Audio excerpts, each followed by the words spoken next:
Voilà.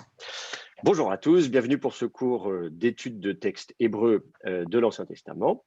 Je vais partager avec vous mon écran pour pouvoir afficher le texte. Alors, qu'est-ce que je fais? D'abord, je vais écrire effectivement que c'est donc un cours de texte hébreu de texte de la Bible hébraïque, quelque chose comme ça, comment je vais appeler ça. Et puis donc, c'est niveau intermédiaire.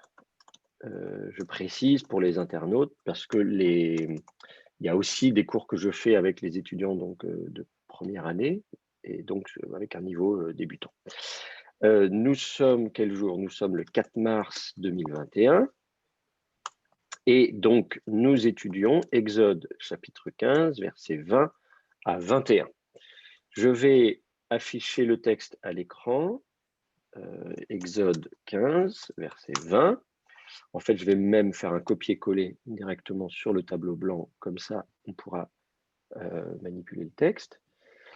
Hop, on va commencer par copier le verset 20 et on fera le verset 21 après. Tac, oula, ça ne marche pas. Alors, mon copier-coller n'a pas marché apparemment. Voilà. Hop, on va afficher une plus jolie police. Quand même, voilà. Une belle police d'hébreu biblique. Donc, Exode 15, verset 20.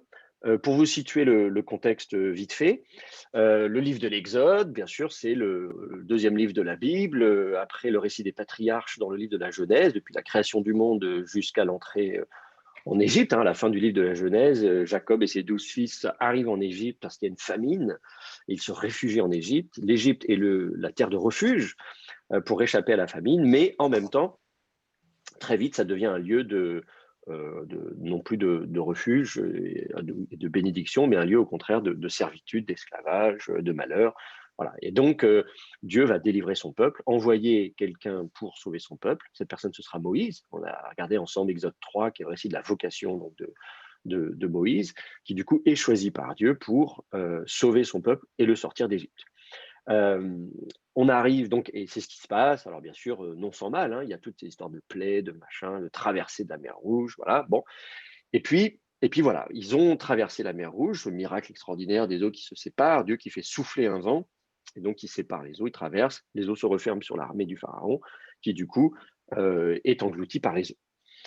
Et donc on en arrive à ce stade du livre de l'Exode, et donc bien sûr on va entonner un chant, une chanson, un hymne pour célébrer cette grande victoire, dire merci à Dieu, etc. Bon. Et donc ça, c'est Exode au chapitre 15. Et on arrive après ce cantique de Moïse, qui occupe la première partie du chapitre 15. Ça y est, Moïse a fini d'entonner son chant. Et ensuite, Myriam, la sœur de Moïse, et va du coup, elle aussi, entonner un chant. Et donc, il y a ces deux versets qui nous parlent de ce petit chant. Et ce sont ces deux versets qu'on va étudier ensemble. Alors, y a-t-il un ou une candidate pour lire ce premier verset? Moi, j'ai une question. Oui. En fait, Myriam, c'est la sœur de Moïse, vous venez de dire. Oui. Mais Moïse, c'était un enfant unique, non?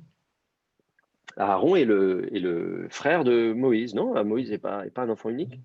D'accord, mais en fait, il est le frère par qui? Puisque, Ah oui, oui, bien sûr.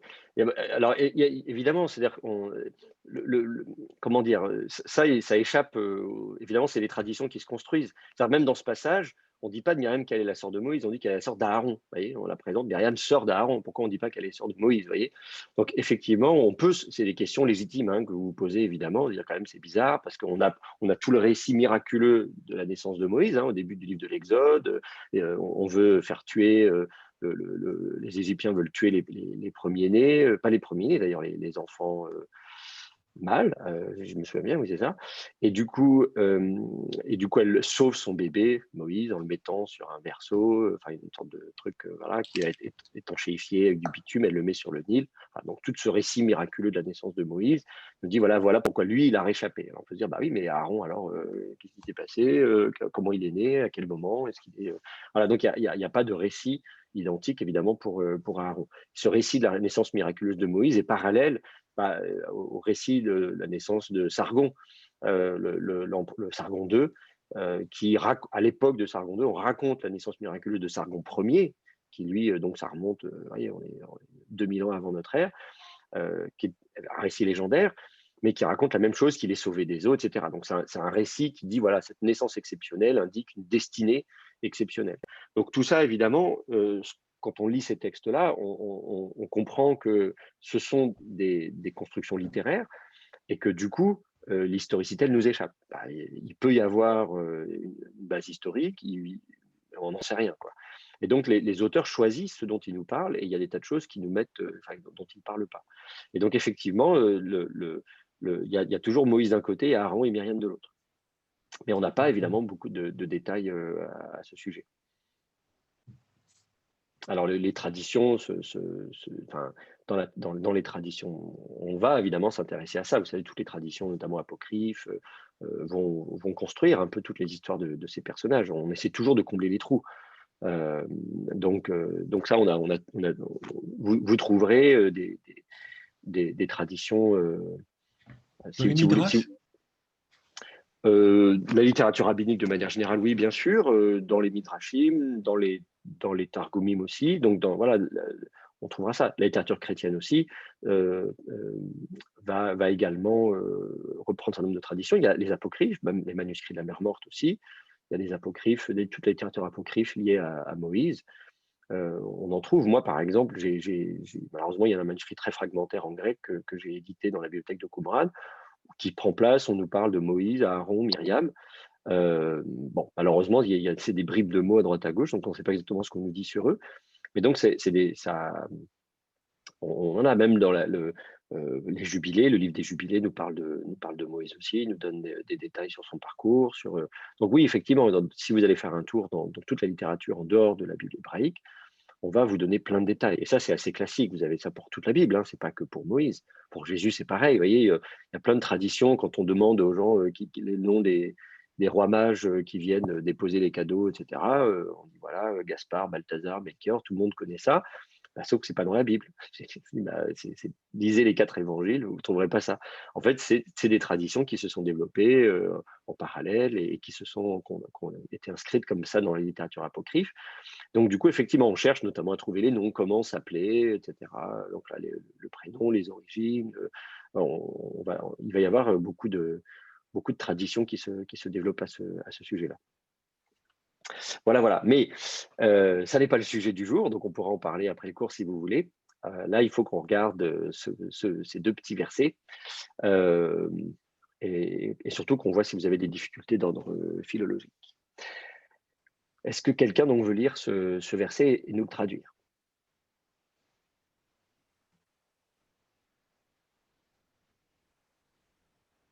Pas de candidat? C'est pour vous, hein, c'est vous qui passerez l'oral, c'est vous qui serez amené à lire le texte, tout ça. Donc... Si personne veut, moi je viens. Ah, merci Théo. Vatikar, Myriam, Hanevia, Achot Aharon, et Hatof Beyada.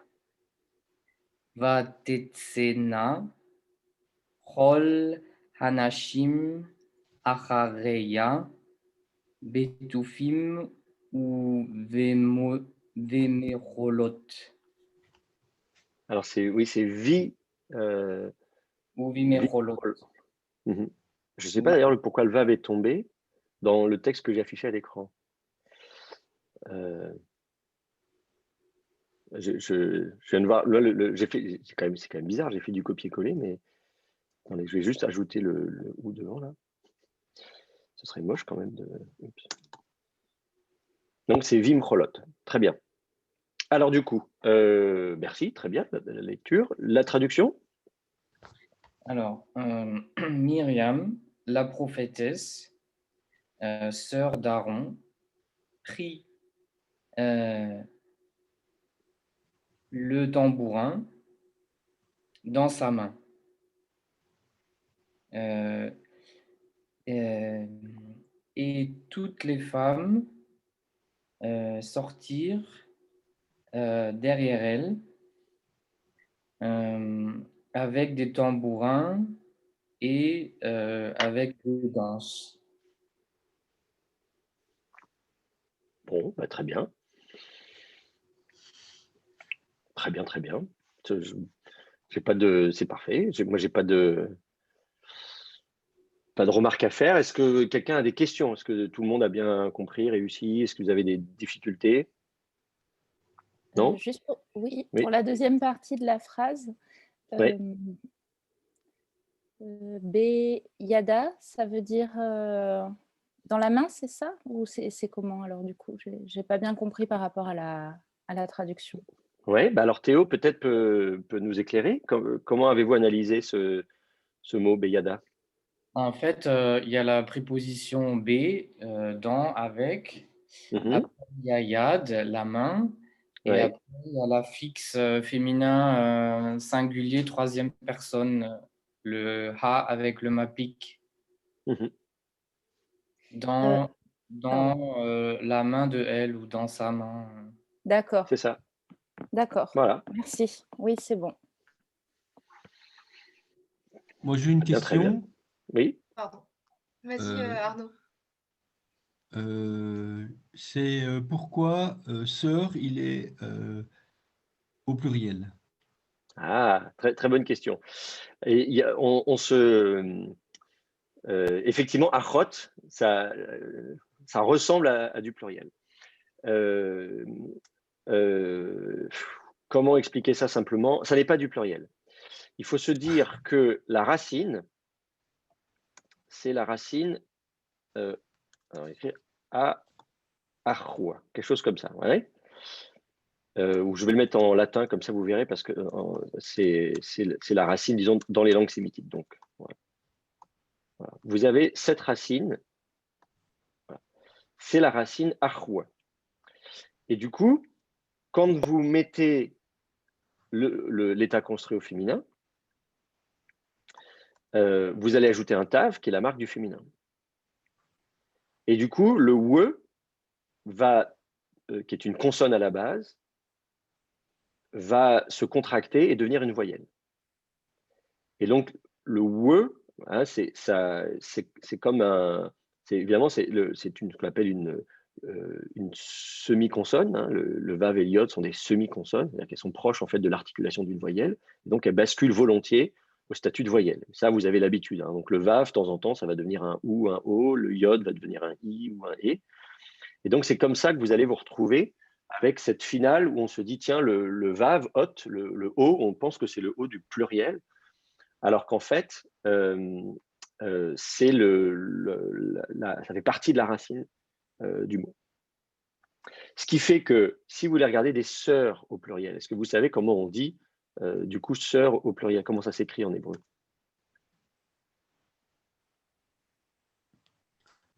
Bah, moi, j'aurais dit Arhot, justement. Ah non, Arhot, alors, c'est les frères. Non, ah non, c'est. Je sais pas. Je sais pas.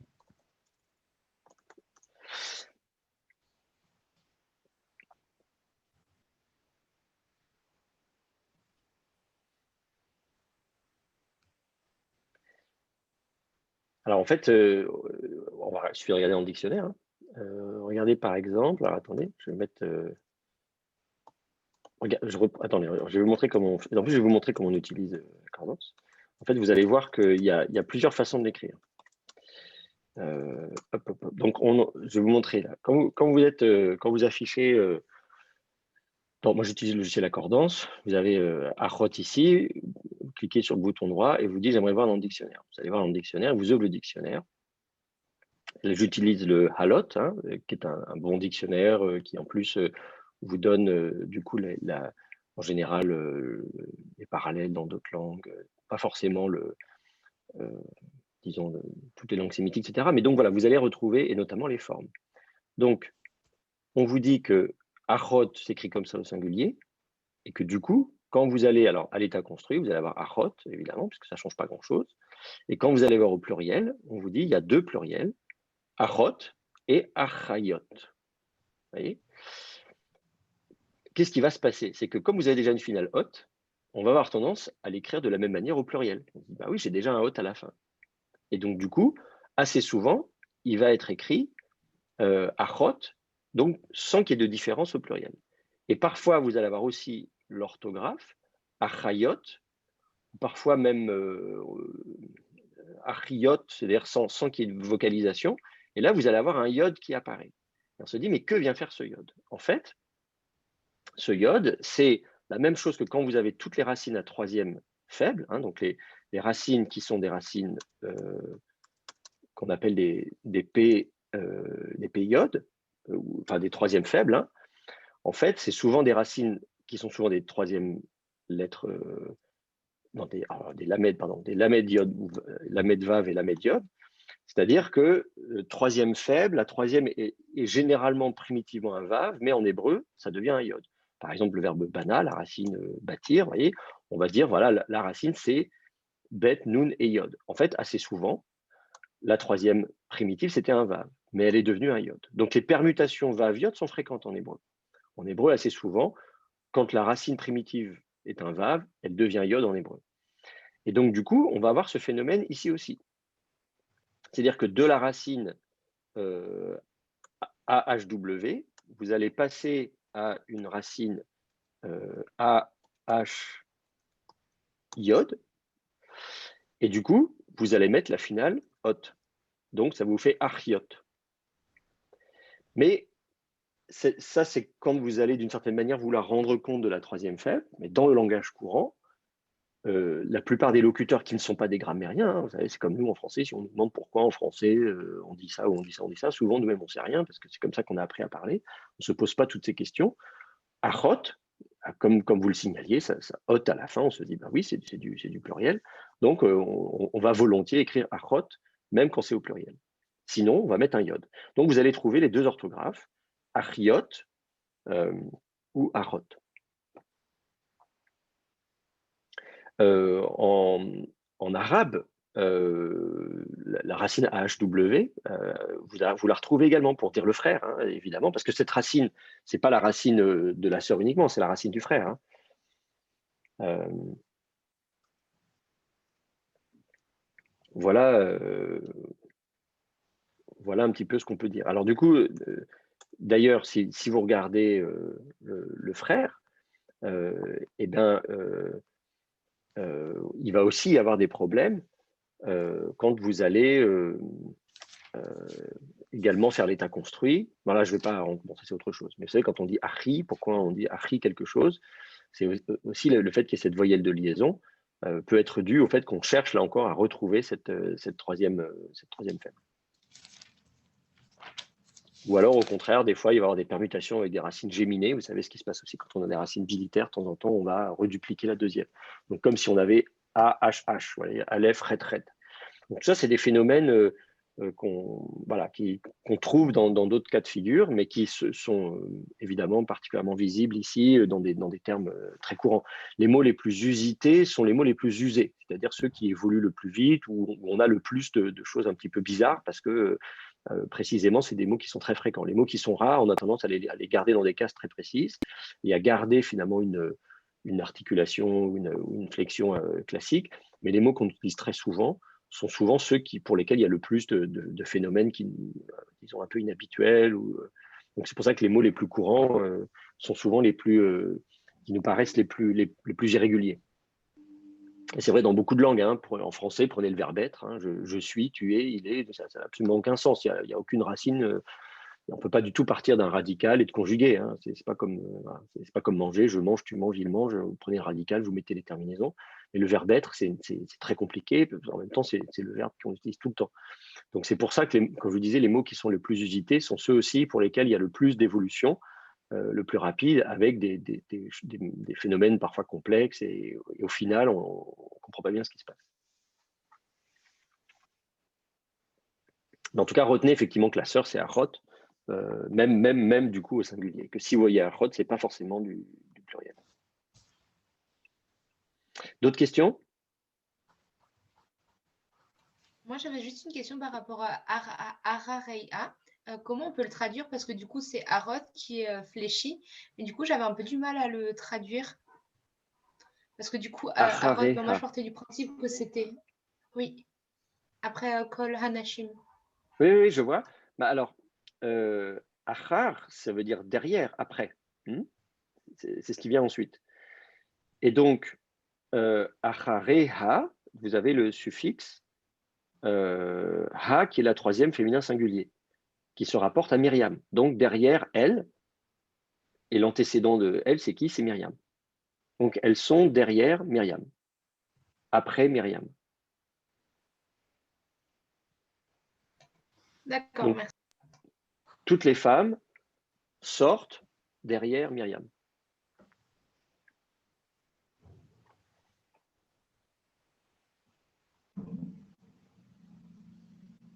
Est-ce qu'on prononce le yod dans Ahareia ou Ahareia? Alors, c'est difficile de savoir. Alors, dans l'Antiquité, oui, probablement, parce que c'est une diphtongue, aïe. Donc, probablement qu'on avait une forme de type aïha, quelque chose comme ça. Et puis, cette diphtongue, elle s'est contractée. De aïe, comme en français, vous écrivez aï, on ne dit pas la prairie, on dit la prairie. Donc, effectivement, il y a une contraction de la diphtongue. Maintenant, la question, c'est cette contraction, est-ce qu'elle est complète? Est-ce qu'elle est partielle? Est-ce que de aïe, on passe à ei avant de passer à e? Ou bien est-ce qu'on a une contraction complète? À ce moment, on dit e. Je ne peux pas vous le dire. Enfin, disons, dans la vocalisation massorétique, il semblerait que le yod n'est pas doté d'une voyelle, donc le yod est voyelle. Voilà. Donc, d'après la vocation massorétique, c'est juste un ségol avec une mère de lecture yod. Donc, achareha. Donc, voilà, les massorètes ne nous disent pas qu'il faut prononcer la diphtongue. S'ils avaient mis un shva sous le yod, alors ils auraient dit il faut prononcer le yod. Eiha. Mais comme il n'y a pas de shva sous le yod, pour les massorètes, ça ne se prononce pas. Ça ne veut pas dire que les massorètes, enfin voilà, ce n'était pas la seule tradition de prononciation. Et c'est intéressant de voir qu'en hébreu moderne, dans la prononciation israélienne, on a tendance à maintenir un petit peu la prononciation du yod.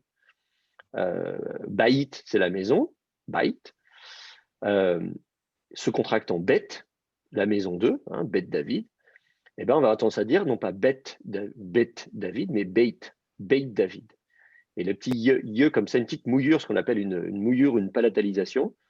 Donc on fait passer un petit peu la langue sur le palais, et ça, vous entendez un petit ye comme ça, pas très fort, mais un petit peu. Et donc, en hébreu moderne, il y a une tendance à prononcer un petit peu le yod dans ces cas-là. Mais voilà, faites comme vous voulez. C'est bon pour vous? On attaque le verset suivant? Ok. Bon, parfait. Alors, je vais copier le verset suivant, verset 21. Tac.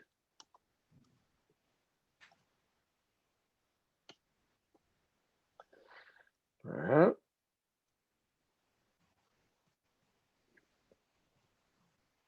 Qui nous lit le verset 21?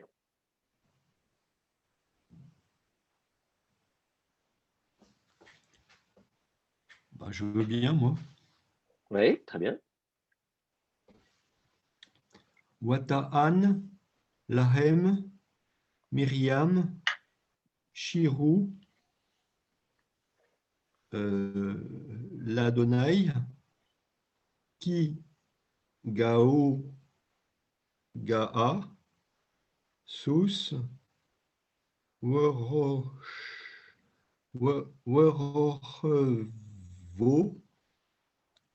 Rama,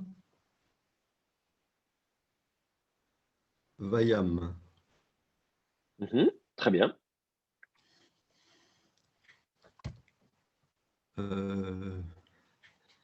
La traduction.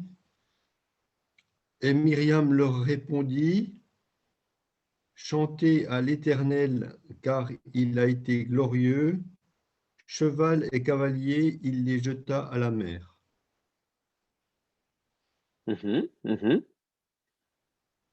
Enfin, bon, Très c'est bien, très bien. la traduction littéraire, je veux dire, si on peut le Ouais, dire. ouais. Oui, oui. Ouais. Il a été glorieux, quelque chose comme ça. Comment vous avez traduit ça? Oui, il a été glorieux. J'ai trouvé ça, je ne sais pas où. Parce qu'en fait, c'est le truc Gaoga, c'est-à-dire Mhm, avec un infinitif absolu et puis un cal derrière pour c'est ça. rehausser une action, quoi. Oui, oui, oui, oui, oui.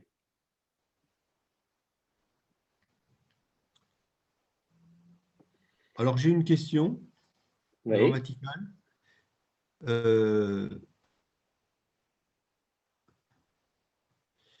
Pourquoi il y a l'ahem et non pas la haine?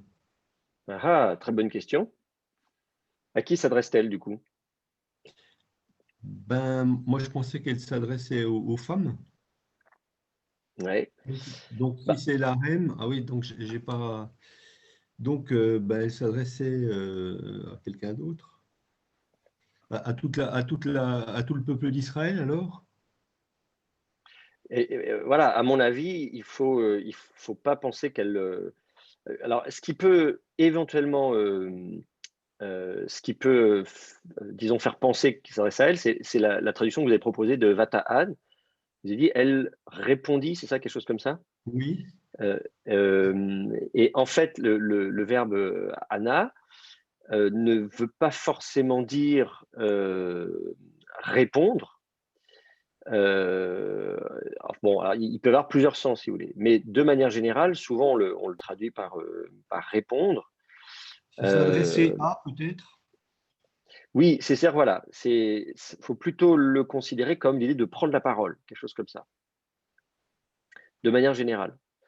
Euh, il y a cette idée-là. Alors effectivement, souvent c'est dans un cadre de dialogue, donc on va le traduire par répondre. C'est-à-dire, quelqu'un prend la parole, puis l'autre prend la parole, donc on dit bah, s'il prend le parole, c'est qu'il lui répond. Donc il y a cette idée-là. Mais bon, voilà, on a des cas où voilà, on a plutôt l'impression de dire qu'il y a l'idée de déclarer, de faire une déclaration ou de prendre la parole, vous voyez, plus que voilà, plus que de simplement répondre à quelqu'un. Alors après, certains lexicographes distinguent des cas où euh, cette prise de parole, du coup, comme si on part de l'idée que Anna signifie effectivement répondre, et comme il y a des passages où on a l'impression que bah, justement il ne répond pas dans le sens où il n'y a pas de prise de parole antérieure, donc on se dit bah non, il ne répond pas puisque personne n'a pris avant. Donc on a proposé comme ça d'autres sens. Donc par exemple, si vous allez regarder dans Alot, on va vous donner un sens Anna 4, donc on dit il y a plusieurs homonymes. Le quatrième homonyme Anna signifie chanter, voilà, tout simplement, chanter des louanges. Euh, euh, Là, pour le coup, du coup, alors, il y a des arguments à ça, hein. Pourquoi en faire un homonyme? C'est en disant qu'en fait, le aïn à la base dérive d'un raïn qui n'existe plus en hébreu, hein. En hébreu, la lettre raïn n'existe pas. Elle existe en arabe, elle existe en ougaritique, elle existe dans d'autres langues sémitiques. Mais on dit voilà, le raïn est devenu confondu, c'est confondu avec le aïn en hébreu. Et donc, des cas où effectivement, la lettre primitive est un raïn, apparaît comme aïn. Donc, elle dit voilà, les deux mots se ressemblent. Anna avec un aïn et Anna avec un raïn, évidemment, s'écrivent pareil. Donc, nous, on ne peut pas faire la distinction. Mais étymologiquement, c'était des sens bien différents. Et sur le fait que on dit, voilà, en arabe, on a le terme rana, le verbe ranaya, qui veut dire chanter. On dit, bon, bah alors du coup, enfin, qui voudrait dire chanter, mais même ça, c'est débattu. On en déduit qu'un certain nombre voilà, de passages dans la Bible, il faut les traduire par chanter. Alors bon, tout ceci reste hypothétique, disons. Donc euh, vous pouvez euh, proposer que dans ce passage-là et dans d'autres, en fait, que ce soit effectivement le verbe chanter. Euh, voilà, quelque chose comme ça. Alors, il y a une solution, si vous voulez un petit peu donner préserver un peu l'ambiguïté. C'est-à-dire que, par exemple, si je disais que Anna, l'idée de dire de prendre la parole, eh ben, si c'est dans le cadre d'une chanson, vous pouvez dire entonner. L'idée de entonner, ça donne l'idée, voilà, c'est à la fois, il y a l'idée de prise de parole, mais que c'est pour une chanson. Mais il y a l'idée de, voilà, d'initier quelque chose. Entonner, c'est, voilà, on se met à faire quelque chose. Donc, c'est pour ça qu'on a proposé de le traduire aussi par entonner dans ce cas-là. Donc, en tout cas, ce qui est sûr, c'est qu'il ne faut pas se baser sur ce verbe vatan, dire ah, elle répond, donc c'est par rapport à ce que nous avons dit au verset précédent. Si c'est le lahem et que le lahem désigne le peuple dans son ensemble, il faut regarder ce qui se passe avant, c'est-à-dire, mais est-ce que, voilà, quel est le contexte? Et je vous ai dit, en fait, le début du chapitre 15, c'est en fait cette chanson que Moïse va entonner.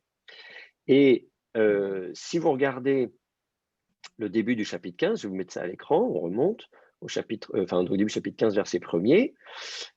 Où est-ce qu'on est? Ici, voilà. Donc, voilà. Az Yashir Moshe Uvnei Israël. Donc, voilà. Et Hashira Hazot, l'Adonai. Donc, voilà. Moïse et les fils d'Israël donc chantèrent cette chanson au Seigneur.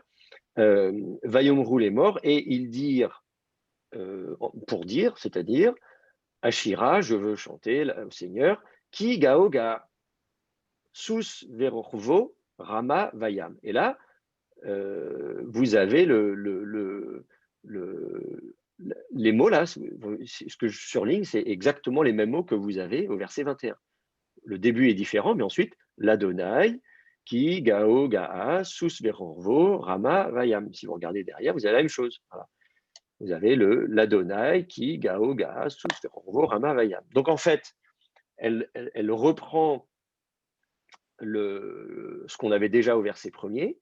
Sauf qu'au verset 1er, c'était Hashira, je veux chanter, un mode volitif de la première personne, ce qu'on appelle le coartatif, alors que là, du coup, c'est un mode volitif de la deuxième personne du pluriel. Donc, Moïse dit je veux chanter, et elle dit chanter. Voilà. Donc, il y a cette idée que, évidemment, et puis bon, Moïse n'est pas le seul à chanter, puisqu'on nous dit Vayomrou, enfin, donc ils sont plusieurs, il y a Moïse et les fils d'Israël, etc. Donc, il y a tout le peuple finalement qui chante et qui entonne ce refrain, d'une certaine manière, cette phrase qui revient.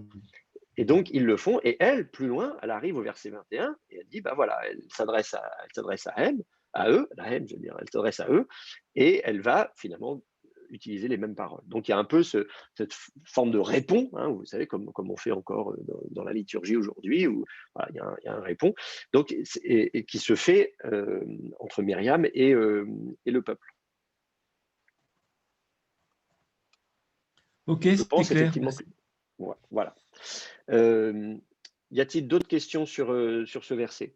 Gaoga, donc effectivement, comme vous l'avez dit, infinitif absolu suivi de la forme comment on dit ça, conjuguée. Oui, c'est du katal, mais je veux dire le mode du réel, mais je vous dis comment on dit ça. L'indicatif, voilà. Donc vous avez l'infinitif absolu suivi par l'indicatif. La racine Ga'a, c'est l'idée d'être en hauteur, hein. C'est l'idée d'être haut, élevé, et donc Gaon, c'est la hauteur. Enfin voilà, donc il y a des termes issus de cette racine. Donc pensez que c'est cette notion d'être haut, et donc l'idée c'est qu'il voilà, il s'est manifesté comme étant quelque chose qui est en hauteur, donc qui est quand même assez voilà, qui est impressionnant, quelque chose comme ça, visible. Voilà.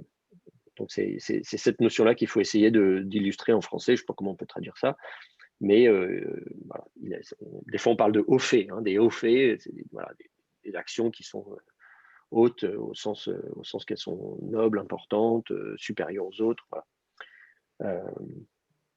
Est-ce qu'il ne faudrait pas garder l'idée justement d'élévation, parce qu'en fait, ça fait pendant au fait qu'il a jeté dans la mer. Il ne faudrait pas garder cette idée qu'il s'est élevé en jetant dans la mer, parce qu'il y a ce double mouvement, en fait. Il s'élève et il s'élève vers le haut et il projette vers le bas. Je pense que dans l'hébreu, il y a l'idée de jouer sur ça, non? Oui, tout à fait. Non, mais c'est une très bonne remarque, hein. Il y a évidemment un contraste, effectivement, entre Dieu qui s'élève, qui se montre comme étant très haut, comme étant supérieur, et effectivement qui abaisse les autres et qui les jette dans la mer qui est en bas. C'est sûr, hein, c'est pour ça que je disais, il faut essayer de trouver C'est-à-dire qu'on a souvent tendance, effectivement, à traduire en français. Il a été glorieux, je ne sais plus comment vous aviez traduit. Oui, c'est ça, glorieux, oui. Voilà. Et c'est effectivement, et toute la difficulté, c'est qu'en français, on n'a pas forcément le vocabulaire enfin, voilà, qui permet de bien préserver ces nuances qu'on a en hébreu. Alors, bon, bien sûr, on le sait, hein, c'est pour ça que vous étudiez l'hébreu d'ailleurs, hein, c'est que justement, en hébreu, on a toute cette richesse qu'on a souvent du mal à rendre en français. Traduire, c'est trahir. Donc effectivement, si vous trouvez une façon de... Je ne sais pas comment les traductions bibliques...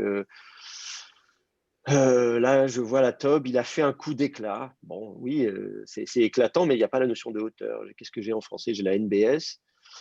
Il a montré sa souveraineté. Ouais, effectivement, c'est tout ça, on perd. Qu'est-ce que j'ai d'autre là? Vieille seconde disait quoi? Il a fait éclater sa gloire. Bon, voilà. Bon, ouais. Donc, regardez en anglais, NRSV, qu'est-ce qu'ils disent?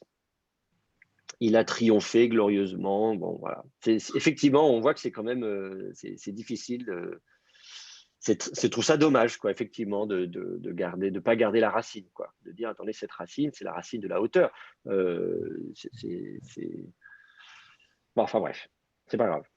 Donc, ça vous conforte dans l'idée que vous faites bien d'étudier les mots. Ben, on D'autres dirait remarques? qu'en fait, il utilise un vocabulaire qui s'applique à nos rois, à nous, en Europe. La gloire, je sais pas quoi, mais c'est pas adapté aux héros bibliques, quoi. Ouais, bien sûr. C'est toujours difficile, hein, mais la Bible, de toute façon, en hébreu, on utilise toujours un vocabulaire très imagé. Et effectivement, en français, on a beaucoup des termes qui sont un peu abstraits. On ne sait pas trop à quoi ça correspond. C'est vrai que quand on traduit la gloire, souvent c'est kavod qu'on traduit par gloire. Kavod, c'est le poids, quoi. Bon, voilà, Dieu a du poids. Bah ouais, il pèse.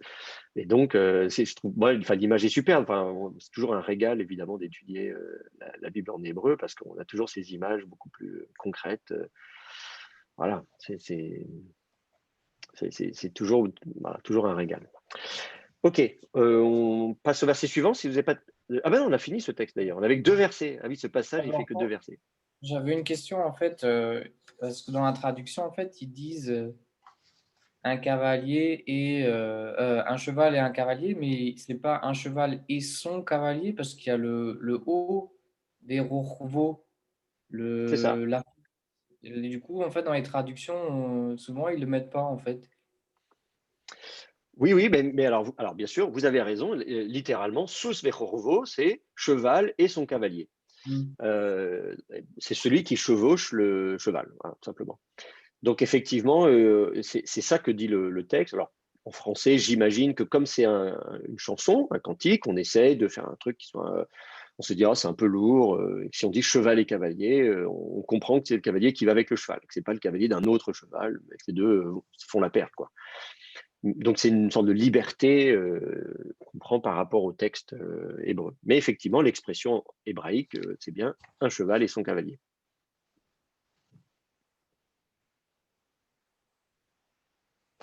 Ok. Ça y est, c'est bon, pas d'autres questions cette fois-ci? On change de texte? Ça vous va? Allez, on continue. On passe donc à la page suivante, enfin la page suivante, je mets une page suivante, et le texte suivant, donc, c'est Nombre 6, 22 à 27. Donc, on va chercher ça, Nombre 6, je vais l'écrire à l'écran.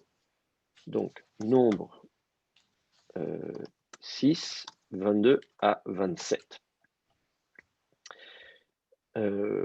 Hop, je vais copier le verset 22 à l'écran. Alors oui, un petit mot de contexte quand même. Attends, je vais quand même finir de copier ça tant que j'y suis. Voilà. Alors, le contexte de ce passage. Nombre chapitre 6, on arrive à la fin du chapitre 6 du livre des Nombres et on a cette petite section, cette petite péricope, qui est un peu surprenante parce que elle n'est pas dans la suite évidente de ce qu'il y a au chapitre 6. Chapitre 6, on parle du Nazir. Donc celui qui fait un vœu pour le Seigneur, etc. Je vais vous montrer le passage à l'écran, comme ça vous verrez. Nombres chapitre 6. Vous voyez donc le chapitre 6 du livre des Nombres. Alors le livre des Nombres de manière générale, c'est un livre qui finalement fait le lien entre l'Exode et l'arrivée dans le désert avec la législation du livre de l'Exode lévitique, et puis ensuite le livre de Deutéronome, où là, ils ont passé 40 ans. Donc, qu'est-ce qui se passe pendant ces 40 ans? Vous allez avoir des sections narratives, avec des épisodes, etc. Et puis, vous allez avoir aussi des sections législatives, avec parfois des doublés, des choses qu'on retrouve ailleurs dans d'autres livres. Mais surtout, voilà, ce qu'il faut retenir du livre des Nombres, la fonction du livre des Nombres, c'est de faire cette bascule entre la première génération du désert et la deuxième génération. Et notamment, vous avez ce fameux passage de l'envoi des 12 espions qui reviennent en disant il y a des géants, on n'y arrivera pas. Il n'y a que Josué et Caleb qui disent mais si, on va y arriver, non pas parce qu'on est fort, mais parce que Dieu est avec nous. Les autres ne veulent pas, et donc du coup, il dit vous ne voulez pas y aller, tant pis, vous mourrez dans le désert, et c'est la génération suivante qui entrera en terre promise. Donc il y a cette bascule. Le livre des Nombres fait la bascule entre ce qui au départ ne devait durer que quelques semaines dans le désert avant d'entrer en terre promise, et le fait que finalement, ils vont tous passer leur vie dans le désert. Bon. Donc ça, c'est l'élément central du livre des Nombres. Mais en fait, voilà, je vous dis, il y a plein de choses, des petits épisodes, et aussi de la législation. Par exemple, donc, le chapitre 6 nous parle du naziréat. Celui qui décide de faire un vœu, voilà, donc il s'engage, et du coup, effectivement, alors qu'est-ce qu'il fait? On va lui dire, voilà, il s'abstient de vin, etc. Bon, il y a tout un tas de choses. Et puis après, on dit ce qui se passe, des règles de pureté. Qu'est-ce qui se passe quand il a fini son vœu? Voilà, donc il y a tout un tas de législation. Et puis, voilà, ça s'arrête au verset 21, fini. Et au verset 22, là, on a cette petite section, versets 22 à 27, où là, ces versets-là, c'est vraiment une nouvelle section, on parle d'autre chose, et d'un seul coup, on nous dit, voilà, les paroles de bénédiction. Alors en fait, ça clôt aussi une section plus globale, on pourrait dire, des 6 premiers chapitres du livre des Nombres, puisqu'au chapitre 7, on parle de la fin de la construction du sanctuaire mobile. Vous voyez, donc après, il va y avoir toute... voilà. Donc on peut dire d'une certaine manière, ces petits versets à la fin viennent pour clore une sorte de section plus globale et ne sont pas en lien direct avec ce qui précède au chapitre 6, en particulier le naziréat. Mais toujours est-il que cette petite section, cette petite unité littéraire, elle est très intéressante puisqu'effectivement, c'est un modèle de prière, un modèle de bénédiction.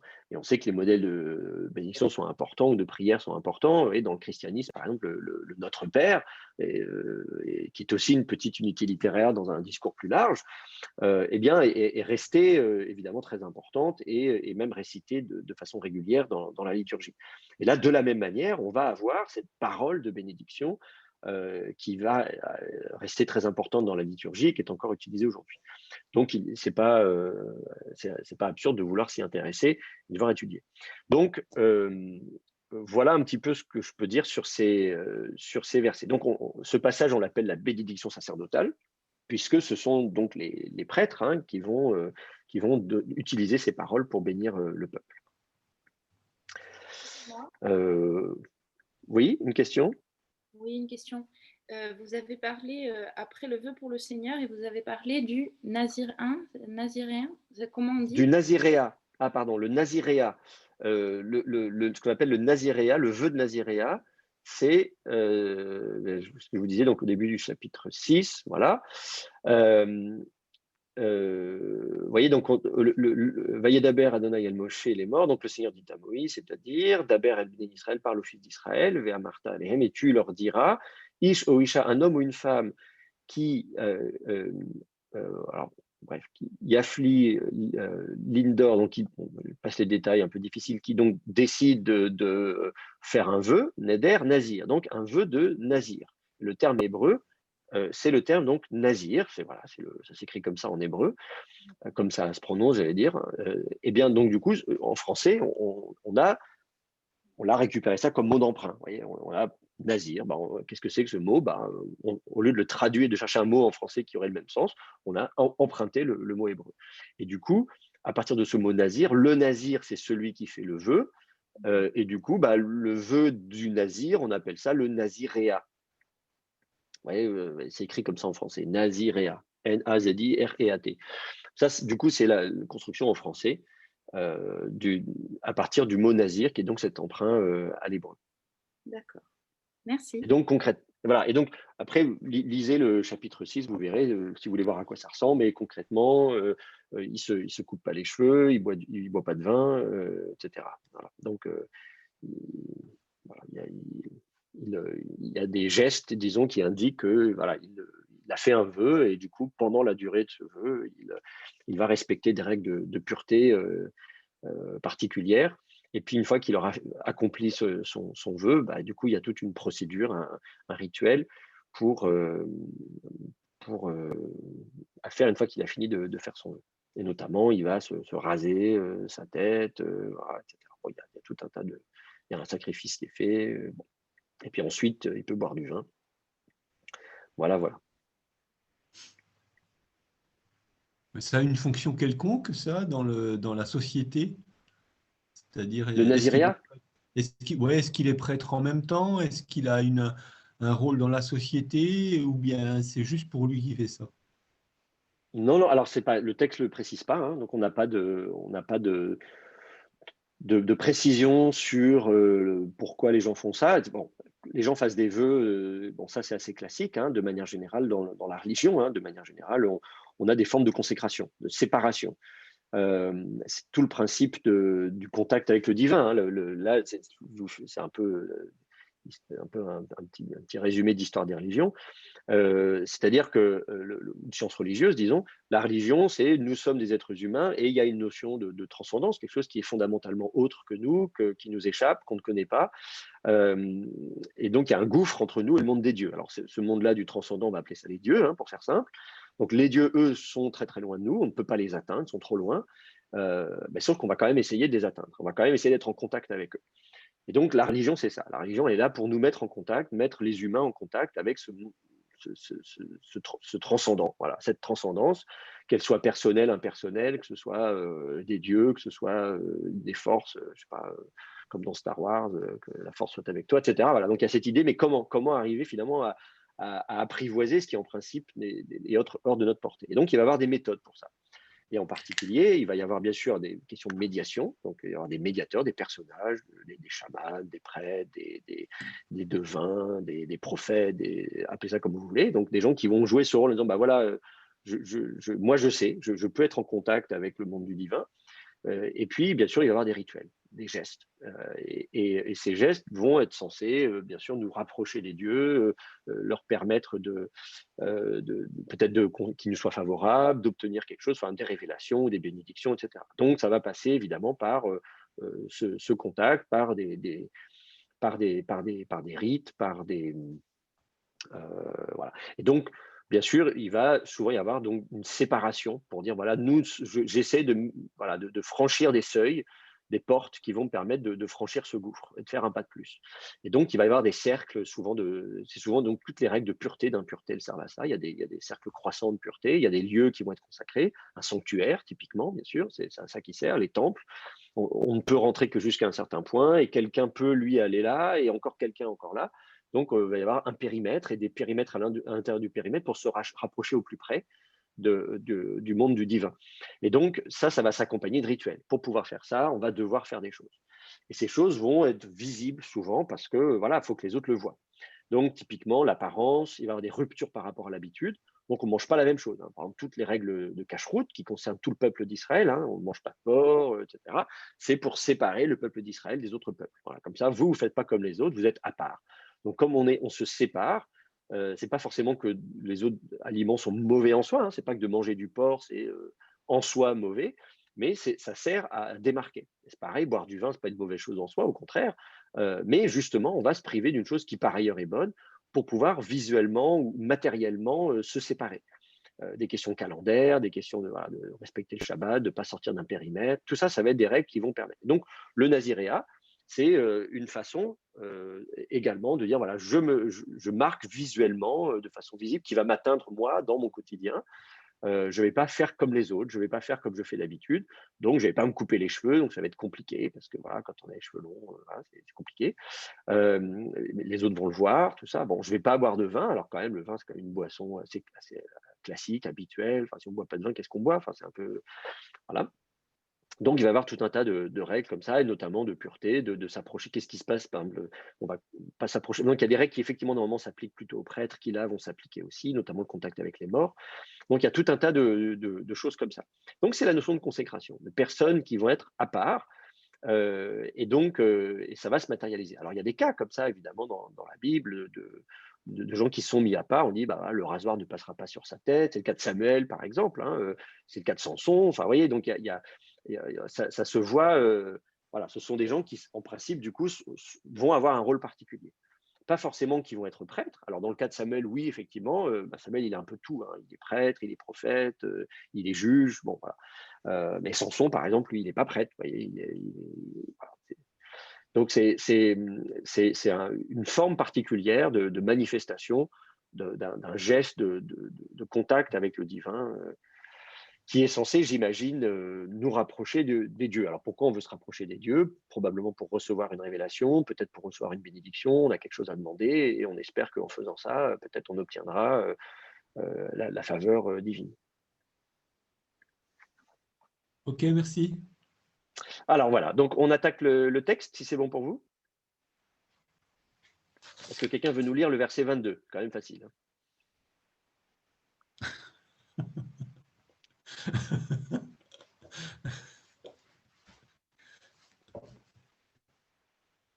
Personne? Non, mais là, quand même, un peu de courage. Je veux bien.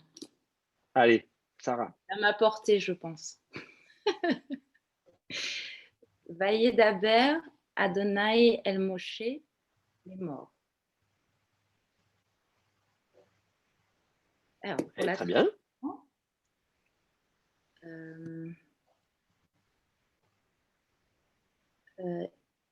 Et l'Éternel, enfin, et comment on le traduit le mieux? Le Seigneur dit à Moïse, disant. C'est ça. Très bien. Bon, des questions? Bon, alors, je mets le verset suivant, du coup, parce que c'est sûr que là, on va pas, il n'y a pas grand-chose à dire là-dessus. Parole introductive tout à fait classique. On continue, du coup, avec le verset 23. Sarah, est-ce que vous voulez continuer le verset 23? Je veux bien essayer. Allez. Alors, Daber El Aaron Ve El Banain, les morts, Ko Tevarechu et Benei, Israël, Amor, Lachem. Très bien, très bien. La lecture est bonne. J'ai noté ici, donc, Banav, oui. le yod ne se prononce pas. C'est un peu une aberration. Hein. On y reviendra si vous vous souvenez plus pourquoi. Mais effectivement, un yod, mère de lecture pour un kametz, c'est pas normal. Mais cela dit, le yod n'a pas de shfa en dessous, donc il n'est pas consonne. Donc, il n'est pas prononcé. Donc, il faut prononcer Banav. C'est ce que les massorettes, eux, veulent qu'on prononce. Et ensuite, au mot suivant, le resh a aussi un chatef patar, donc tvarachu. Je crois que vous avez dit tvarechu, quelque chose comme ça. C'est un chatef patar. Pareil, sous un resh, c'est un peu inhabituel. Chatef patar, en principe, c'est sous une gutturale. Mais le resh, de temps en temps, s'apparente à une gutturale. Et je vous expliquerai pourquoi si vous voulez. Mais sinon, la lecture est très bonne. Sinon, c'est Tvarachu, alors. Alors, il faut prononcer tvarachu. Oui, oui. Alors, on essaie de traduire? Alors.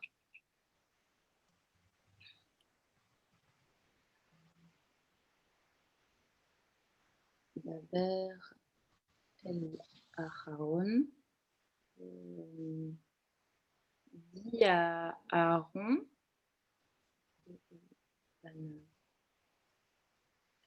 et à ses fils, 2 points pour les morts, disant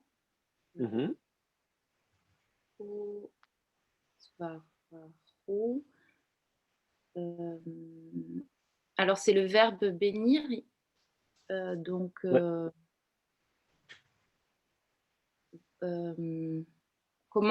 voici comment vous bénirez les fils d'Israël. Amor lechem. Vous leur direz en leur disant, ou vous leur direz. Vous leur direz. Alors, Amor, comment vous l'analysez?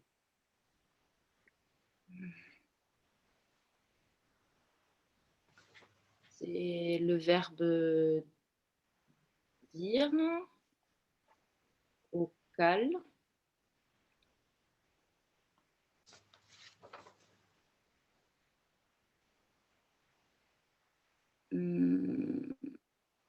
C'est tout ce que je saurais dire. D'accord. Donc, le shem, donc, effectivement, c'est le verbe amar. Le shem, c'est le kal. Et du coup, la conjugaison, est-ce que c'est katal, yiktol, infinitif, impératif, participe, etc. La vocalisation AO. On peut ressortir les paradigmes. Hein, hop, on va montrer ça. Voilà. Vous avez votre paradigme du verbe fort, kal, katal, voilà. Vous avez le katal, katalti, katalta, katal, katal, katla, etc., etc. Ensuite, vous avez le yiktol, ektol, tiktol, tiktoli, etc., etc. Ensuite, vous avez l'impératif, ktol, kitli, kitlu, etc. Ensuite, vous avez l'infinitif construit, ktol, infinitif absolu, katol, participe, kotel. Dans le lot, ça correspond à quoi? Au yiktol. Au yiktol. Ouais. Quelle personne?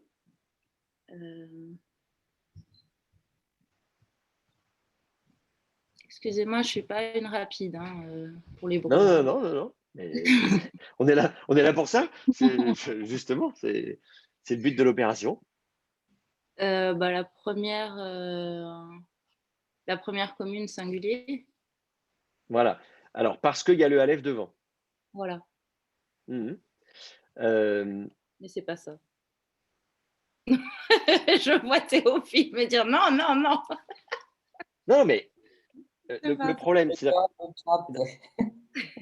qu'en fait, non, mais je comprends la difficulté. Hein. C'est-à-dire que ça commence par un Aleph. Et on se dit, bah, le Aleph, c'est la préformante de la première personne du singulier au yiktol. On se dit, bah oui. Sauf que, tout à l'heure, on m'avait dit que le verbe, c'est le verbe amar. Oui, et qu'il a déjà ce Aleph devant. Et donc, du coup, le Aleph, c'est peut-être pas le Aleph de la première personne, mais le Aleph de la racine. De la racine, oui. Ouais. En l'occurrence, si vous voulez le yiktol, mais cela dit, je comprends parce que si vous voulez faire, on va regarder ce que ça donne. Si vous voulez prendre le verbe amar, qui a déjà un aleph dans la racine, et que vous voulez le mettre au yiktol, mettons troisième personne, vous allez avoir donc le yod devant. Alors c'est vrai qu'on se dit yiktol, ça fait, si je mets yi mort, si je mets les voyelles classiques du yiktol, ça me donne un truc comme ça, yi mort. Et on se dit, tiens, si c'est la première personne, je vais mettre un aleph, donc ça fait i mort. Et on se dit, c'est pas absurde de se dire, tiens, finalement, d'abord un cheval sous un aleph, c'est pas terrible. Lui, il va devenir quiescent. Le i va peut-être devenir e ou un truc comme ça.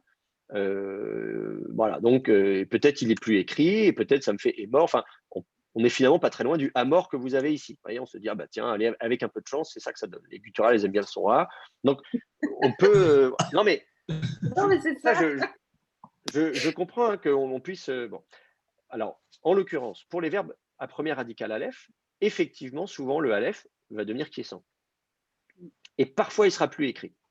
Donc, effectivement, il peut y avoir le problème. Alors, déjà, on va mettre le yod, ça simplifiera déjà les choses. Admettons qu'on soit à la troisième personne. Déjà, ce qu'il faut savoir, c'est que la voyelle thématique du verbe amar, c'est un A et pas un O au yiktol. Au yiktol, vous avez plusieurs voyelles thématiques possibles. Souvent, on apprend yiktol avec le O, mais il y a des verbes dont la voyelle thématique est en A, et même certains dont la voyelle thématique est en E. Donc, c'est plus rare. Le A est assez fréquent, le E est rare. Yitten, par exemple, le verbe Nathan, on ne dit pas yitton ou yittan, on dit yitten. Mais sinon, il y a pas mal de verbes où, au lieu de dire yiktol, on va dire yiktal. Donc, voyelle thématique en A. Donc déjà, il faut le savoir, c'est que la voyelle thématique, elle est en A. Ensuite, effectivement, ce qu'il faut savoir, c'est que le I qu'on met d'habitude au Yictol, primitivement, donc dans les langues sémitiques, en proto-sémitique, ce qu'on appelle le proto-sémitique, est une sorte de forme reconstruite d'un modèle qui permet de. C'est un outil linguistique. Hein. Il y a des gens qui croient que le proto-sémitique a été parlé il y a 6000 ans, ou quelque chose comme ça. Non, je ne suis pas en train de faire c'est vraiment c'est un outil qui permet de passer facilement d'une langue à l'autre. Il faut se dire que ça dérive d'un A, que la forme primitive c'est un A, et que le A est passé au I en hébreu. Et que la forme primitive du A, il y a avec le Aleph, à allonger le A, qu'on est passé à un A long, et qu'en hébreu, les A longs deviennent des O. Donc tout ça, c'est des manipulations qui malheureusement sont antérieures à l'hébreu. Donc comme vous faites que de l'hébreu et pas d'autres langues sémitiques, c'est difficile pour moi de vous expliquer. Mais si vous avez fait de l'arabe, par exemple, vous n'avez pas besoin de faire 15 000 autres langues sémitiques, mais admettons que vous faites de l'arabe, c'est de l'arabe, eh bien, la préformante de l'inaccompli, c'est un A, est vocalisé en A. Voilà. Et que par ailleurs, les A longs deviennent des O. Par exemple, en hébreu, on dit salam, et en hébreu, on dit shalom. Donc le A long en arabe correspond à O en hébreu. Donc voilà, on fait des correspondances comme ça entre les langues sémitiques. Et c'est des outils intéressants parce qu'ils expliquent. Alors, voilà, donc si ça vous intéresse, je peux vous expliquer tous ces mécanismes linguistiques qui sont dans les. Voilà, en proto-sémitique, et là, c'est la grammaire comparée. Si ça ne vous intéresse pas, retenez simplement que quand vous avez un verbe P-Aleph, premier radical Aleph, en général au Yictol, eh bien, la préformante va être vocalisée O. Et donc, vous allez avoir Yomar. Et que du coup, si vous passez à la première personne, ça va vous faire Omar. Et que effectivement, en général, le deuxième Aleph ne sera plus écrit. Donc, vous allez avoir écrit Omar. Donc, concrètement, par rapport à votre analyse, en disant Amor, c'est finalement voilà, Kal, Yictol, première personne du singulier du verbe Amar, on n'aurait pas Amor, on aurait Omar. Oui. C'est pas loin, vous me direz, ah oui, il y a AO et on permute les deux, voilà. Donc, il n'était pas très loin. Mais c'est quand même pas ça. Donc, du coup, qu'est-ce que ça peut être d'autre? Si vous regardez votre tableau, est-ce que dans ce qu'on a vu, voilà, si vous dites le Aleph, finalement, c'est pas la préformante du Yictol, donc on laisse tomber le Yictol, vous pouvez regarder le Kal. D'abord, il n'y a pas de post-formant, donc ça pourrait être éventuellement Katal, mais là, on aurait Amar et pas Amor, donc ça ne marche pas non plus. Donc, il faut regarder un peu plus bas dans votre tableau les autres choses. Voilà, si vous regardez le participe, Kotel, Omer, ne marche pas non plus. Voilà, pareil, l'infinitif, l'impératif, etc. Finalement, celle qui marche le mieux, c'est quand même celle-ci, l'infinitif absolu, Katol. Oui. Prenez là Katol, bon voilà, Kametz, voilà, un A, un O. Bah, vous regardez ici, bah, c'est exactement ce qu'on a. Donc on se dit, bah, finalement, voilà, c'est voilà, pas plus compliqué que ça. C'est un infinitif absolu qui ne présente du coup aucune particularité. C'est vraiment le moule, le schème de l'infinitif absolu, Kal, sans aucun problème. Donc si on dit que c'est un infinitif absolu, pourquoi on a un infinitif absolu ici? Ensuite, ça c'est donc la morphologie, on l'a comprise, ok. Maintenant la syntaxe. Pourquoi on utilise un infinitif absolu ici? Alors est-ce que quelqu'un a une idée? Parce que je ne sais pas si vous avez eu une leçon. Normalement, il y a dans un bon manuel d'hébreu, il y a une leçon sur l'infinitif absolu. Alors, qu'est-ce que c'est que cet infinitif absolu? À quoi il sert? En fait, Thibaut Foulon, il nous avait fait un cours. Il y a une des valeurs de l'impératif, une des valeurs de l'infinitif absolu, c'est l'impératif. Exactement. Concrètement, l'infinitif absolu, il sert à deux choses. Hein. Il sert soit à renforcer la notion du verbe, c'est ce qu'on a vu, hein, gaoga, voilà, ou même dans la Genèse, hein, quand on dit mourir vous mourrez, mourir tu mourras. Hein, donc voilà, ça pour mourir tu vas mourir, gaoga. Alors ça pour s'être élevé, il s'est élevé. Donc vous répétez le verbe conjugué pour insister sur voilà. Ça, c'est le premier usage. Et le deuxième usage, c'est effectivement une valeur d'impératif, d'ordre, en fait. ce qui n'est pas finalement très différent de ce qu'on a en français. Hein. Vous entrez dans une pièce, ne pas fumer. Bon, voilà. Ne pas fumer, c'est un infinitif en français. Voilà. Voilà. Donc, voilà. Voilà ce qu'il faut faire. Alors, l'infinitif absolu disparaît, en plus, historiquement, hein, de l'hébreu. On l'a encore en hébreu biblique, enfin, dans les textes que vous avez là, voilà, bah, la preuve, hein, on le trouve encore. Mais l'infinitif absolu va disparaître de l'hébreu durant les derniers siècles avant notre ère. Hein. Au tournant de notre ère, il disparaît. Et ensuite, quand vous avez tous les textes littéraires qui datent du tournant de notre ère et des premiers siècles de notre ère, on ne l'utilise plus. Donc et peu de langues sémitiques ont l'infinitif absolu. Et il est difficile à analyser dans les textes avant, ils ne sont pas vocalisés, puisque là, évidemment, vous avez la vocalisation massorétique qui vous dit qu'il faut dire à mort. Mais je vous aurais donné le texte sans voyelle, vous auriez pu penser que c'est un impératif, voyez. Si vous n'avez pas les voyelles, vous pouvez le vocaliser, si vous avez juste Aleph, même Resh, ou même avec la mère de lecture Vav, il dit OK, vous pouvez le. Donc, moi, je travaille sur des inscriptions anciennes qui datent de 600, 700 ans avant notre ère. Évidemment, il n'y a pas de voyelles. Et donc, il y a des cas où je me dis, bon, soit c'est un impératif, soit c'est un infinitif absolu.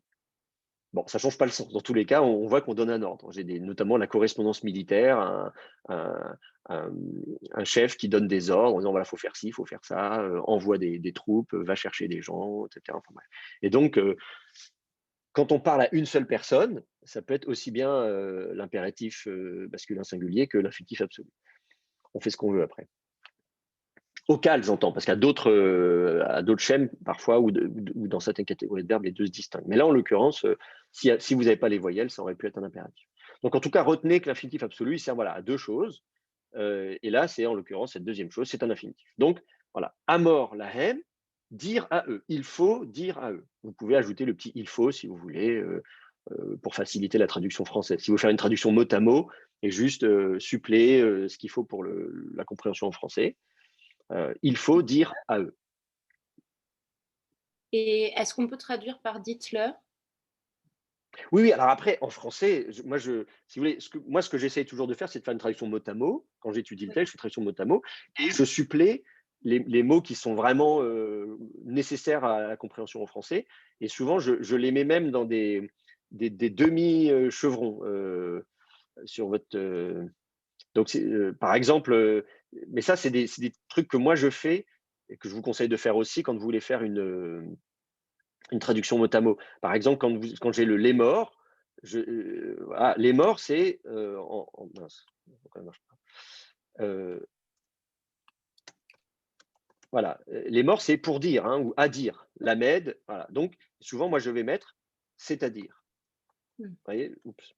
Et ces petits guillemets là, sur mon clavier sur Mac, c'est le Alt majuscule, non, Alt W, et bref, voilà. Et Alt majuscule W. Bon, après ceux qui sont sous Windows, je ne sais pas. Vous voyez, donc moi, j'utilise ce genre de truc pour dire, voilà, j'essaie de faire du mot à mot, les morts, donc à dire, c'est-à-dire. Évidemment, en français, c'est lourd de mettre c'est-à-dire. Là, en plus, dans ce verset, Vayedaber Adonai el Moshe, les morts. Donc, le Seigneur dit à Moïse, c'est-à-dire, parle à Aaron et aux fils d'Israël, c'est-à-dire, ouais, c'est super lourd comme truc. Hein, donc, c'est évidemment pas élégant comme traduction, mais au moins, c'est comme ça. Et donc, quand vous avez à mort, je vais dire, donc, par exemple, je vais mettre il faut dire à eux. Vous voyez, bon, il faut dire à eux. C'est moche, hein, je n'ai aucune prétention, enfin, il n'y a aucune qualité littéraire, etc. Après, évidemment, quand vous allez faire une vraie traduction française, élégante, etc., vous pouvez mettre, si vous voulez, vous leur direz, ou quelque chose comme ça, voici ce qu'il faut leur dire, ou dites-leur, un truc comme ça. Hein. Je ne sais pas, d'ailleurs, qu'est-ce qu'ils disent les traductions françaises. Là, vous avez gardé ça pour garder l'infinitif, je présume. Oui, c'est ça. J'essaie de faire une traduction donc mot à mot. C'est ce que c'est possible de remplacer. La top, elle dit parle à Aaron et à ses fils et dis-leur. Non, c'est ça après. Donc voici en quels termes vous bénirez les fils d'Israël. voilà. Voici en quel temps. Vous voyez que la traduction française, elle s'est un petit peu éloignée, elle a pris un peu ses libertés. Alors, quelqu'un a pris la parole aussi? Je ne sais pas qui a. Oui, c'est pour savoir, est-ce que les morts, on peut aussi le remplacer par les deux points d'énumération? Ouais, non, mais c'est ce que je dis. En français, souvent, on va mettre 2 points ouvrez les guillemets. Hein. C'est souvent comme ça. Hein. En français, on a cette panoplie. 2 points ouvrez les guillemets. On sait que c'est le discours direct qui commence. Et le lémor en hébreu, il a cette fonction-là souvent, c'est d'introduire le discours direct. Donc, effectivement, en français, quand vous faites une bonne traduction française, vous n'avez pas besoin de traduire les morts. C'est un peu redondant. C'est comme si vous mettez le « être » qui introduit l'objet direct du verbe. C'est compliqué de le traduire en français. Hein. Ça n'a pas beaucoup de sens. Il y en a qui ont essayé. Hein. En grec, certaines recensions grecques ont essayé de traduire le « être » comme un sun doté suivi d'un accusatif. Vous voyez, enfin, bon. Donc voilà. À un moment donné, ça a ses limites. Mais voilà, c'est juste quand vous faites une traduction de ce que j'appelle une traduction de travail, c'est-à-dire vous travaillez le texte, vous faites une traduction mot à mot, vous voulez comprendre ce qui se passe. Moi, je travaille comme ça, quoi. C'est comme ça que Après, faire une traduction élégante, c'est autre chose. C'est un autre projet. Très bien. Oui. Dans Dvarahu, il n'y a pas de dagesh dans le tav. Oui. Bonne remarque. Pourquoi? Je pose la question. Est-ce que quelqu'un a une idée? À cause du resh. À cause du resh, pas de dagesh dans le tav, à cause du resh. Ah non, Là, je parlais du piel, du dagesh en fait. Non, il n'a pas parlé du resh, il a parlé du tav. Alors, pourquoi, dans quel cas est-ce que le tav a un dagesh? Un dagesh léger, là, j'entends. À la deuxième personne dans l'inaccompli, si je consulte le paradigme, il y a toujours des taves avec des dagesh. Bien sûr. S'il n'y a pas de voyelle avant, en fait, c'est une histoire de voyelle, il faut qu'avant, il y ait une consonne. C'est ça, exactement. Les bégat kefat, vous avez 6 consonnes, qu'on appelle les bégat kefat, hein, c'est mnémotechnique, bet, gimel, dalet, bégat, kefat, kaf, p, tav. Voilà, vous avez 6 consonnes qui, en fait, ont une double articulation, donc fricative, on laisse passer l'air, ou bien plosive, c'est-à-dire occlusive, on bloque le passage de l'air. Donc, be, la lettre B, be ou ve. Voilà. Eh bien, la question, c'est quand est-ce qu'on prononce occlusive ou fricative? Elles sont occlusives quand on commence à parler. Elles sont fricatives si on est déjà en train de faire une voyelle. Autrement dit, je viens de faire une voyelle, j'ai la bouche ouverte, j'ai la flemme de refermer les lèvres complètement. Donc, mon be, vu que j'ai la bouche ouverte avant A, eh bien, je vais être trop paresseux pour refermer la bouche et faire un vrai be. Voilà, c'est ça un petit peu l'idée. Et donc, du coup, on dit lorsque les bégat kefat sont précédées d'un élément vocalique, elles sont fricatives. Elles ne portent pas de dagesh léger. D'accord, donc c'est ce qui se passe ici. Le O qui est juste Exactement. avant qui modifie le truc. D'accord, merci. C'est ça. On vient de dire un O, et comme on a dit un O, eh bien, finalement, on ne ferme pas la bouche, et la bégat kefat reste fricative, donc n'a pas de dagesh léger. S'il n'y avait pas de O avant, s'il y avait une consonne avant, ou rien avant, ou même s'il y avait un O mais qu'il y avait un accent disjonctif, on va dire hop, on s'arrête, on respire et on repart, même si c'est une fraction de seconde, hein, je veux dire, je décompose, on ralentit le mouvement, mais c'est un peu ça l'idée. Bien du coup, on lui met un dagesh léger. Alors évidemment, dans les paradigmes, on met les tableaux de conjugaison, il n'y a rien avant, donc on met le dagesh léger. Ok, voilà. Très bien. Et puis la remarque de Théo ensuite portée sur le resh, effectivement, que le resh, normalement on est au piel, tvarahu c'est du piel, hein, le verbe bénir est toujours au piel, il n'existe pas. Et donc voilà, normalement dagesh dans la deuxième radicale, à savoir le resh, mais le resh n'aime pas le dagesh, d'où déplacement compensatoire, avant vous avez un kamet au lieu d'un patar sous le bet. Voilà, mais ça vous avez l'habitude. Alors, pas d'autres questions sur ce verset, on passe au suivant. Allez. On continue.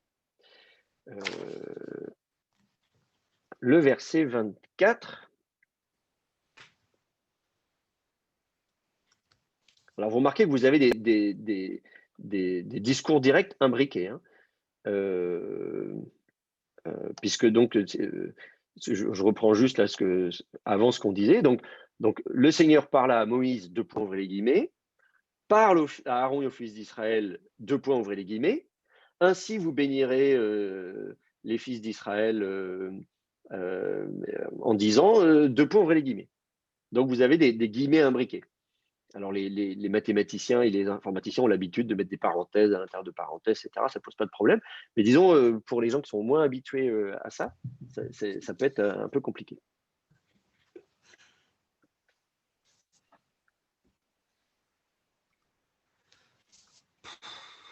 Donc, verset 24. C'est très court, ce n'est pas très compliqué. Qui veut nous le lire et nous le traduire?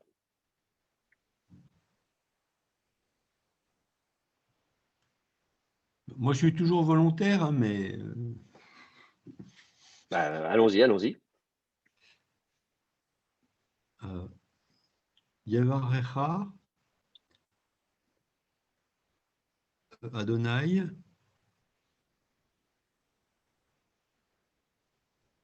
we yishmerecha. Yevarecha Adonai veyishmerecha. Alors, comment on traduit ça? Alors, bon, moi j'ai mis que l'Éternel te bénisse et te garde, qu'on peut traduire mot à mot par te bénira l'Éternel et il te gardera. Très bien, très bien. Donc, en fait normalement, c'est la traduction littérale qui est bonne, mais dans les traductions littéraires, ben, c'est sous forme d'ordre, quoi, enfin de bénédiction. De subjonctif ou de… Oui. Alors, du coup, la question qu'il faut se poser, c'est est-ce que c'est juste un yiktol normal, c'est-à-dire de l'indicatif, ou est-ce que ce ne serait pas plutôt un mode volitif, à savoir un jusif, hein, le mode volitif de la troisième personne, on appelle ça le jusif. Est-ce qu'il y a moyen de savoir si c'est du yiktol simple ou du jusif? Dans cette forme-là, pas forcément. Dans certaines conjugaisons, dans certains schèmes, en principe, le jusif est une forme courte du yiktol. On essaie de raccourcir, mais on ne peut pas toujours raccourcir. Quand vous avez une troisième faible, vous pouvez raccourcir. Quand vous avez une racine faible de manière générale, quelque part, dans la racine, vous avez une lettre qui peut tomber, on va essayer de la faire tomber. Mais là, en l'occurrence, tant le verbe bénir, les varères, que le verbe bérer, que le verbe garder, shamar, lishmor, ce ne sont pas des verbes où on peut raccourcir grand-chose. Donc, vous allez avoir la forme longue normale. Donc, effectivement, visuellement, là, morphologiquement, vous n'avez pas de différence avec le yiktol. En revanche, au niveau de la syntaxe, ici, le fait d'avoir ve yishmerecha, ça met déjà un peu la puce à l'oreille. C'est-à-dire que si vous dites « il te bénira et il te gardera », en hébreu, à cette époque-là, quand on veut mettre une chaîne, une succession logique ou chronologique d'événements dans le futur, le premier peut être effectivement en yiktol, mais les autres sont en vekatal. Donc on a yiktol, vekatal, vekatal, vekatal. On aurait plutôt ça. De même que si vous avez une succession d'événements dans le passé, vous aurez vayiktol, vayiktol, vayiktol, vayiktol. Donc le fait qu'on a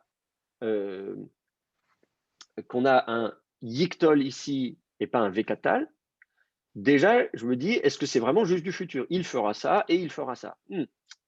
Déjà, j'ai un peu des doutes. Ensuite, ce qu'on verra, c'est que dans les versets qui suivent, on va rencontrer des formes où là, visuellement, morphologiquement, ce seront des jusifs. Bon, là, du coup, c'est un peu spoiler. Là. Je vous dis déjà le… voilà. Mais, et du coup, c'est en faisant l'analyse globale de ce passage qu'on se rendra compte, bah oui, j'ai une chaîne de verbes au yiktol. En fait, vu que certains sont marqués visuellement, morphologiquement comme étant du jusif, on peut dire que même ceux qui ne sont pas nécessairement marqués, qu'on n'a pas vraiment moyen de marquer visuellement, l'étaient aussi. Et donc, rétrospectivement, ça confirmera qu'en fait, effectivement, on est dans un mode volitif. C'est ce qu'on souhaite. On exprime la volonté. Dieu veut que, on veut que Dieu bénisse, on veut que Dieu garde. D'accord? Oui, c'est très bien expliqué. Bon, très bien, parfait. Alors justement, pour faire un petit cliffhanger, puisque j'ai fait un spoiler du prochain épisode, je vous propose de faire la pause maintenant. Il est 10h30. Et donc, on se retrouve après un quart d'heure de pause pour continuer ce magnifique passage.